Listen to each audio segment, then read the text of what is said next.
bem-vindos. Estamos começando mais um episódio do nosso podcast Saúde em Ação. Hoje temos duas convidadas muito especiais, a Alexia e a Vanessa. Muito obrigada por aceitarem o convite. E hoje, no episódio, nós vamos falar sobre redes de atenção à saúde, que é muito importante para ter um cuidado contínuo e de qualidade para os pacientes no nosso serviço de saúde.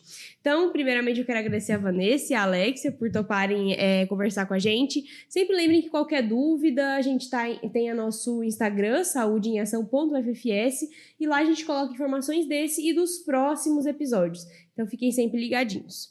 Bom, para começar, seja bem-vinda, Vanessa. Obrigada. Seja bem-vinda, Alexia. Obrigada. Eu vou falar um pouquinho do currículo de peso dessas duas. Ambas são formadas em enfermagem pela UDESC. A Alexia, em especial, fez um período sanduíche lá em Portugal. Estão fazendo mestrado aqui na UFFS, na Universidade Federal da Fronteira Sul, em enfermagem. A Alexia tem essa experiência fora do país, então. A Vanessa já fez também enfermagem na UDESC, é especialista em enfermagem de trabalho, urgência e emergência. Unidade de terapia intensiva adulto, pediátrico e neonatal, também faz mestrado aqui na Universidade Federal da Fronteira Sul. E as duas estão super antenadas porque fazem parte do Grupo de Pesquisas em Políticas Públicas e Gestão em Saúde, que é o PPGS, atuando principalmente na linha de pesquisa de políticas e práticas do cuidado em saúde e enfermagem em saúde coletiva. A Vanessa também traz uma experiência prática pra gente, porque é enfermeira coordenadora de APS lá na Gerência Regional de Saúde em Xanxerê, e aí as duas vão conseguir trazer bastante conteúdo pra gente hoje sobre redes de atenção. Então, vamos começar, né, meninas, de primeiro entender o que significa exatamente redes de atenção à saúde. Então, redes de atenção são organizações poliárquicas, como na imagem traz aqui na nossa tela, né? Antigamente, o sistema de saúde, o serviço, ele era organizado de forma de pirâmide, né?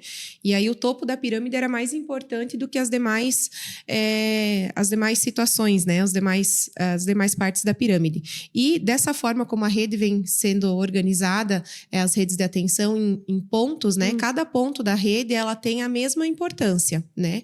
Então, a APS, ela é a ordenadora do cuidado, né? A ordenadora da rede, nem por isso ela é a mais importante. Todos os pontos da rede têm a mesma importância, eles estão interligados entre si, né? Com o mesmo objetivo, que é o serviço de saúde. E uma coisa que é bem importante da gente pensar, né, quando a gente olha para a rede, as pessoas confundem muito o nível de complexidade com o nível de densidade tecnológica. Então, não é porque a atenção secundária, terciária, os hospitais, os ambulatórios, eles têm uma densidade tecnológica maior, que eles têm uma complexidade maior também, né? Então, às vezes, a atenção primária, dentro das suas particularidades como coordenadora de toda a rede, ela tem uma complexidade muito densa, assim, nesse sentido. Por isso que se coloca dessa forma de distribuição para as pessoas entenderem que todos têm a mesma importância, independente de densidade tecnológica. Perfeito. Acho que a próxima pergunta tem bastante a ver com isso, que é um pouco de como que elas se estruturam dentro do SUS, né, com essas divisões, e por que elas são importantes para um cuidado contínuo ao usuário. Então, as redes, elas surgem na lógica de não deixar o usuário pipocando entre os serviços, né? Então, que ele tenha um encaminhamento assertivo.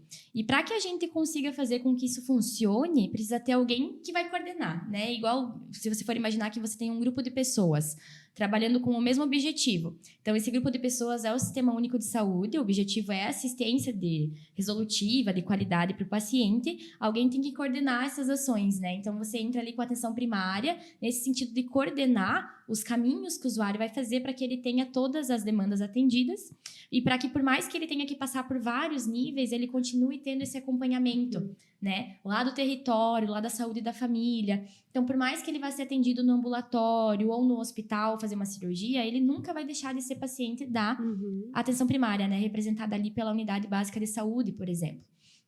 Tem outros nomes, né? Centro de Saúde da Família, Unidade Básica de Saúde, mas ele sempre vai pertencer àquela unidade. Então, as redes vêm nesse sentido de fazer o paciente ter esses encaminhamentos corretos e que ele siga um fluxo, né? Unidirecional, assim, de referência, contra referência dentro da rede, para que ele não tenha que ir de forma desnecessária serviços que não vão contemplar o que ele precisa naquele momento. Ele vai ser atendido da forma como necessita, sem perder o vínculo, né? Que é tão importante, a gente sabe, para esse cuidado continuado. Vanessa, acho que você pode trazer um pouquinho para a gente um pouco mais da prática, como que essas mudanças da população, que a gente sabe que a população tá um pouco diferente, o envelhecimento está vindo com doenças crônicas, como que isso afeta as redes e esse cuidado contínuo?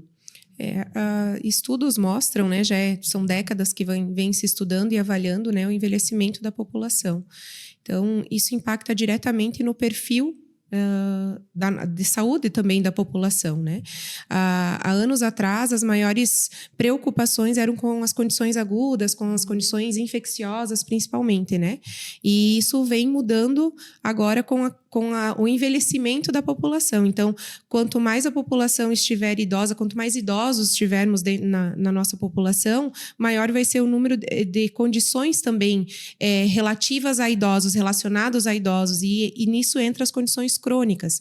Então, para isso, a rede precisa estar organizada, o sistema de saúde precisa estar organizado, e como a Alexia comentou antes, a porta de entrada é a APS, né? E é ela que vai redirecionar o usuário no que ele precisa, na demanda que ele precisa, né? E ele precisa ser visualizado e atendido em toda a longitudinalidade aí, né, da rede, né? Então, a rede precisa estar organizada para isso, para que ele receba esse primeiro atendimento na APS, mas que ele seja direcionado para os outros pontos da rede também conforme a necessidade dele, né? Perfeito. Outro ponto que a gente deu uma estudada, assim, e viu que os autores referências nessa área de rede de atenção estão falando, é sobre a tripla carga, né, de doenças e tudo mais. Vocês podem explicar um pouquinho mais pra gente o que é isso, por que isso impacta, qual que é a relação? Então, como a Vanessa comentou, né, a gente passa no país já, e é uma tendência mundial também há muitos anos, que talvez aqui no Brasil até seja um pouco mais tardia, né? Na Europa você vê muito a questão do envelhecimento populacional. Então, com essa questão dessa mudança demográfica, né, também tem toda uma mudança epidemiológica. Então, quando o Sistema Único de Saúde foi pensado, a maior preocupação eram as doenças infecciosas, como a Vanessa comentou. Então, como a questão da vigilância sanitária, né, e todas as campanhas, enfim, que foram feitas, isso foi controlado até certo ponto. Claro que hoje a gente tem também essa questão do movimento antivacina, né, que faz algumas doenças infecciosas voltarem, então, que também é uma preocupação muito grande do sistema como um todo e da atenção primária. Mas você tem essa mudança das demandas de saúde da sociedade. Politicamente falando, a nível do sistema de saúde, essas mudanças vão impactar na forma como o sistema foi pensado de uma forma. Agora as coisas mudaram, né? Então, quando o SUS foi criado na década de 90, o Brasil tinha 150 milhões de habitantes. Hoje em dia, o Brasil tem 200 milhões. Então, é 25% da população que naquela época não se tinha. Todas essas mudanças, elas vão demandar esforço político, né, para que o sistema consiga acompanhar e suprir as novas demandas da população, mas você tem um delay, né? Então, o Brasil é um país extremamente grande, geograficamente falando, com muita diversidade cultural, econômica, social, e o sistema tem que ir se moldando a tudo isso, né? Então, é um verdadeiro desafio manter um sistema único, né, num país como o Brasil, mas essa questão dessas mudanças, essa tripla carga de doença, porque as pessoas, então, elas estão envelhecendo, tem as questões crônicas, as infecciosas, e continuam tendo as questões agudas, né? Então, o sistema tem que sempre estar se moldando, politicamente falando, economicamente falando, para suprir essas demandas. É bastante importante essa adaptação, né, para a gente continuar tendo uma efetividade com as adaptações da população. A gente sabe que para profissionais de saúde, essa integração entre o sistema da atenção primária, né, e os serviços especializados é muito importante. Mas para o usuário, isso é de fato importante? Traz benefícios? É extremamente importante, né, essa integração. Nesse sentido, o usuário consegue ter um atendimento humanizado, um atendimento integral, um atendimento realmente de acordo com a necessidade que ele apresenta, né? Estudos, enfim, mostram que para uma APS ser resolutiva, ela deveria de atender pelo menos 85%, né, das demandas que chegam até ela. E isso, atualmente, não é o que acontece, né? Ela acaba sendo pouco resolutiva. Claro que, por trás da não resolutividade, existem muitos desafios e muitas coisas que acabam impactando nisso, né? E aí, o fato da APS não ser resolutiva acaba sobrecarregando também os outros pontos da rede, né? Então, e aí o atendimento acaba não sendo dessa forma como deveria de ser, né, nessa integração integração e que o paciente ou o usuário acaba não recebendo esse atendimento integral como deveria de estar recebendo, né? Às vezes uma desvalorização da clínica, né, nesse nível de atenção. Então, como eu falei, as pessoas confundem densidade tecnológica com complexidade, né? E tem muito uma questão desse modelo biomédico hegemônico que a gente tenta lutar, mas que a gente ainda vive. E a APS, mesmo ela não tendo a tecnologia dura, ela tem capacidade de resolver muitos problemas. Mas às vezes acaba pedindo exames em excesso, encaminhamentos em excesso, né? Para coisas que poderiam efetivamente ser resolvidas. Então, eu acho que uma coisa que é bem importante são os profissionais da atenção primária se debruçarem também sobre a clínica, né? Para que consiga alcançar essa resolutividade ali de 85% dos problemas de saúde da população. Quando a gente fala de resolutividade, a gente lembra daquele conceito, né? De que a atenção básica, ela não é básica por ser simples, e sim por ser a base. Acho que isso é bastante importante a gente levar com a gente, assim, né? Para ter essa noção de que é bastante complexo, engloba muitas coisas, mas ela precisa ser a base de tudo para poder partir dali, né? A gente tem em outros países experiências de rede de atenção bem-sucedida. Vocês podem compartilhar um pouco com a gente como que a gente pode se inspirar, né? Assim, para poder melhorar? Tem vários países, né, que usam uma lógica de redes muito parecidas com a do Brasil, que o Brasil se inspirou, inclusive, outros que foram inspirados pelo Brasil. Então, tu tem Canadá, Cuba, mas quando a gente pensa, assim, o principal espelho seria a Inglaterra, né? Então, lá em 1920, no relatório Dawson, foi a primeira vez que foi pensada essa questão das redes em si e a atenção primária como coordenadora do cuidado. O próprio Sistema Único de Saúde foi muito inspirado no NHS, né, que é o sistema público de saúde lá da Inglaterra. Mas sempre que a gente vai olhar para fora, a gente tem que pensar que qualquer análise comparativa entre algum país ou outro, ela é limitada porque são muito diferentes, né? Então, a Inglaterra tem 50 milhões de habitantes, o Brasil tem 200, mas a gente pode sempre olhar, claro, como o conceito surgiu lá. Nós temos, então, Eugênio Vilaça Mendes no Brasil, que foi quem começou esse debate sobre as redes de atenção na literatura, e com certeza a gente se inspira, mas a gente sempre tem que cuidar para trazer para a nossa realidade, né? E também quando a gente pensa no serviço, a realidade do teu território. Então, ali as demandas que você vai ter específicas daquela população, né? Que nem sempre o que funciona em outro lugar do Brasil vai funcionar aqui pelas diferenças que foram colocadas anteriormente. Sim, cada um com a sua especificidade, né? Quando a gente fala de gestão e qualidade de serviços, né? Uma rede de atenção bem organizada melhora o atendimento ali da UBS também? Com certeza, né? Quando a gestão está preparada, ela consegue disponibilizar a qualidade no cuidado. Então, o desenvolvimento das atividades vão ser realizadas conforme a necessidade. E quando a gente pensa dentro de UBS, nesse contexto da gestão dentro da UBS, né? Então, precisa se pensar naquele foco que era da UBS realmente de prevenção, de promoção, de ter o atendimento individual, mas também ter o atendimento na coletividade, de realmente prever qual é o serviço que eu preciso disponibilizar para aquele meu território, para aquela minha população, né? A partir do momento que a gestão está preparada com tudo isso, com certeza a qualidade do serviço vai ser o melhor para o usuário. Daí a gente vê, né, para quem está nos ouvindo, que é da área da saúde ou até mesmo já está atuando na atenção, essa importância de estar sempre aprendendo sobre como fazer uma rede de atenção efetiva, né, e como ajudar a fazer uma gestão eficiente, porque a gente vê os resultados disso, né, através dos estudos. E a gente tem vários exemplos que poderíamos citar dentro disso mesmo, né, até próprio na própria saúde mental, né. Então, a demanda de saúde mental, os casos leves e moderados poderiam ser muito bem atendidos, né, dentro da atenção primária, e não é o que acontece, né. Então, a maioria acaba sendo encaminhado para outros pontos de atenção, para especialista, para CAPS, né? Então, e aí quando realmente tem um caso grave que precisa ser encaminhado para esses outros pontos da atenção que não APS, né, dentro da rede, acaba tendo um aguardo muito grande para o atendimento. Então, às vezes o paciente não acaba nem sendo atendido em tempo oportuno realmente pela sobrecarga dos outros pontos da rede. Então, por isso que é preciso que a gestão esteja de olho em tudo isso, né? Para ofertar realmente um atendimento de qualidade. E claro que isso entra coisas que fogem do nosso controle quanto profissional que está na ponta, né? De dimensionamento, de recurso. Mas tem aquelas ações que parecem pequenas, mas que a gente consegue estar fazendo no dia a dia, que fazem a diferença quando a gente pensa a nível de sistema, a nível daquele território, da nossa localidade.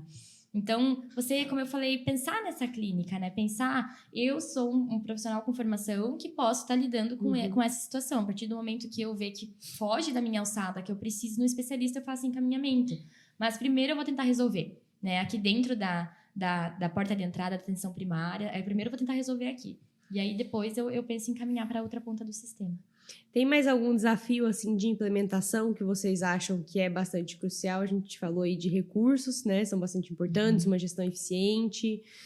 Eu acredito que os desafios são imensos, né? São grandes, né? Para começar pelo financiamento, né? Então, esse subfinanciamento, na verdade, do SUS, da APS, acaba não disponibilizando todos os recursos que às vezes realmente precisa. A sobrecarga das equipes, falando em equipe saúde da família, então também acontece em várias cidades, né? Então, hoje a nossa PNAB, que está valendo, né, a política de atenção básica, ainda é de 2017. Então, a gente sabe que equipes que deveriam estar atendendo de 3.000 a 3.500 cadastrados, acaba atendendo o dobro do que isso, né? E é a realidade de muitos municípios. Então, essas equipes sobrecarregadas vão realmente conseguir prestar um atendimento adequado? Não vão conseguir, acaba sendo humanamente impossível, né?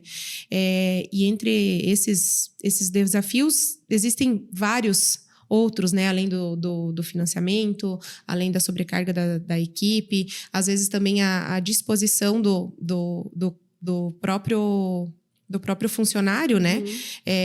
Não dá o melhor que poderia estar dando, às vezes também as condições de trabalho também não são aquelas que deveriam de ser, então são vários os desafios que acabam acontecendo. Além disso, como a Alexia falou antes da questão da visualização ainda da APS como sendo muito básica, acontece muito na gestão. Então, acaba se dando pouca visualização para atenção básica, pensando realmente no termo como se fosse básico, não como base, né? E aí a própria gestão, falando em gestão política, acaba visualizando o que vislumbra mais, politicamente falando. Então, vai visualizar muito melhor a questão de serviços onde tem uma densidade tecnológica maior, né, do que onde o serviço é o mais básico. Então, acaba se investindo mais em outros pontos da rede, né? Também acaba sendo um desafio grande. Perfeito.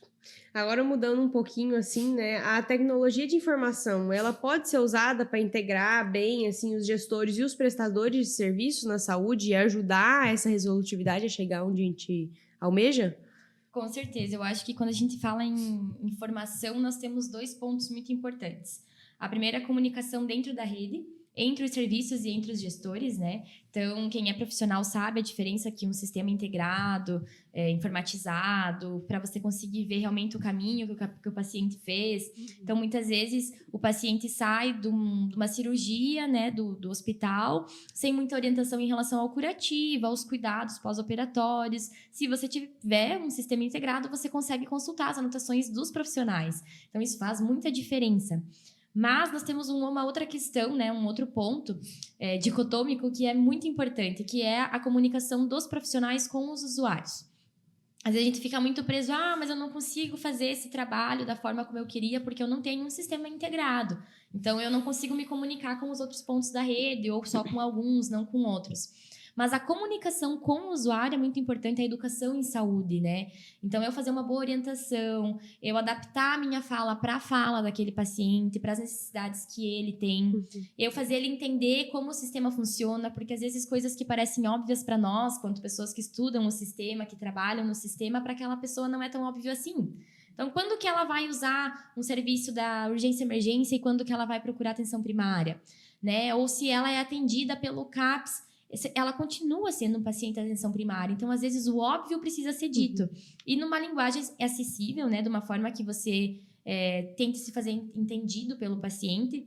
Então, a situação que eu coloquei antes. O paciente foi fazer uma cirurgia no hospital, ele sai de lá. Se você fizer uma boa orientação para ele, sobre a cirurgia que ele fez, sobre os cuidados que ele tem que tomar, ele mesmo vai conseguir repassar isso para a equipe de saúde lá da atenção primária para fazer essa longitudinalidade, né, e cuidado pós-operatório antes da consulta de retorno. Então, eu acho que são essas 2 questões. A informação na questão entre serviços e entre gestão e dar informação de pessoal, dos serviços, né, dos profissionais com o paciente, que é muito subjugado e que faz muita diferença quando a gente pensa em redes de atenção à saúde.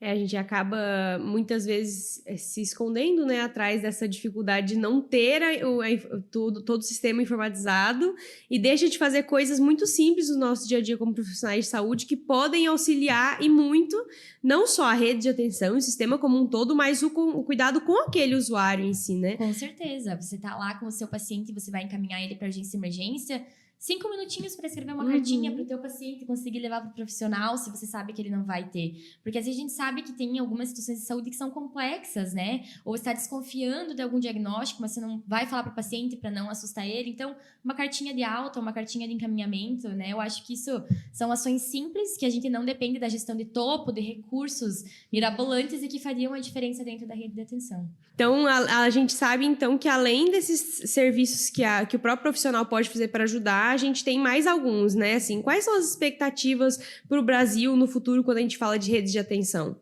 A expectativa é sempre aprimorar, né? Como eu falei, a gente tem um delay entre as necessidades da população, as mudanças que acontecem no perfil das necessidades de saúde e o sistema conseguir incorporar isso, né? Mas eu acho que tem muitas pessoas na literatura, nos serviços, na própria gestão que já estão se debruçando sobre esse envelhecimento populacional, a questão da volta de algumas doenças infecciosas. Então, é esse monitoramento, né? E claro que a intenção, inclusive esse ano a gente teve um novo modelo de financiamento que saiu, sempre visando... o financiamento ele foca muito na atenção primária, mas como ela coordena, quando muda a forma de financiamento, muda o processo de trabalho e sempre vai visar a melhora. Então, a expansão dos serviços, a expansão das redes, o entendimento do usuário. Claro que são, de novo, duas situações.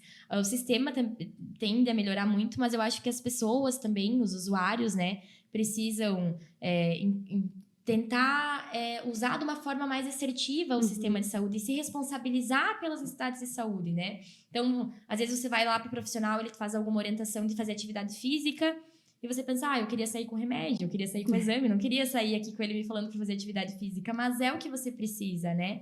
Então, como eu falei, a gente ainda luta contra esse sistema biomédico hegemônico, mas está muito presente, né, na concepção de saúde das pessoas. E eu acho que o escutar os profissionais escutarem os pacientes, esse vínculo sendo fortalecido, as redes só tendem a melhorar cada vez mais, né? Com as questões da gestão também de investimento, de dimensionamento e de expansão. Mas as duas coisas andam juntas. E essa questão da responsabilização do usuário é extremamente importante. Hoje a gente vê que é a realidade da nossa região, e acredito que de outras regiões também, do usuário que precisa de um serviço de especialidade ou algum outro ponto da rede, em que é marcado e o usuário simplesmente não aparece, ou vai, faz o exame, não volta a buscar o resultado e não leva o resultado para o especialista avaliar ou para o médico avaliar lá na própria atenção primária. Então, assim, o usuário precisa estar ciente que ele precisa usar o sistema também com responsabilização, né? Ele também tem a sua função dentro da rede, dentro do Sistema Único de Saúde, né? Vira uma bola de neve, né? As pessoas, às vezes, acabam não comparecendo ou não buscando os exames porque o processo é moroso, e o processo é moroso porque as pessoas não utilizam da forma adequada o sistema. Então, é um cão correndo em volta do próprio rabo, né? É uma coisa que a gente tem que ajustar ali, tanto na comunicação com o usuário e a responsabilização do usuário também, né? A questão da autonomia dele em relação à situação de saúde e de explicar para ele como funciona o sistema para que ele consiga ser usado da forma correta. Você que está ali na prática, Vanessa, tem algum ponto que você acha que pode trazer para a gente de como esse atendimento, né, esse entendimento dos profissionais de saúde podem fortalecer as redes de atenção?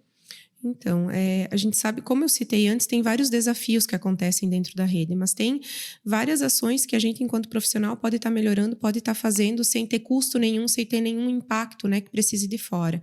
Então, eu preciso conhecer bem o meu território, né, eu preciso conhecer a população descrita ali do meu território, quais são os fatores de risco que eu tenho dentro daquela população, para mim conseguir trabalhar com aquilo ali. A comunicação também, que a Alexia comentou antes, é um gargalo, assim, né, acredito que em todas as regiões. Então, a comunicação entre equipe, né, a comunicação com o paciente, que precisa melhorar realmente, precisa se fazer entender, né, será que realmente o paciente entendeu o que ele precisa, né? Então isso é um ponto que precisa ser melhorado.